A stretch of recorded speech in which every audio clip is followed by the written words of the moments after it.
Welcome to our channel. If you want to clear Instagram search suggestions to remove saved searches and recommended accounts, follow these step-by-step instructions. Step 1. Open the Instagram app on your smartphone and tap on the search icon, magnifying glass, at the bottom of the screen to access the Search and Explore page. Step 2. Tap on the search bar at the top of the screen. This will display your recent searches and suggested accounts or hashtags based on your activity. Step 3. Review your recent search history, which appears below the search bar. Instagram shows both accounts you've searched for and hashtags you've explored. Step 4. To remove individual search items, long press on the search entry you want to delete. On some versions, you may need to tap and hold or swipe left on the entry. Step 5. When the option appears, tap Hide or Remove to delete that specific search from your history. The entry will disappear from your suggestions immediately. Step 6.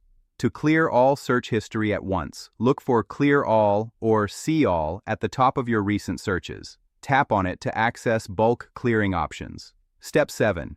Confirm your choice to clear all searches when prompted. This will remove your entire search history, though Instagram will continue to suggest content based on your interests. Step 8. Note that clearing search history doesn't affect Instagram's algorithm or what content appears in your Explore page. To change recommendations, engage with different content types you prefer to see. Don't forget to like this video and subscribe to our channel.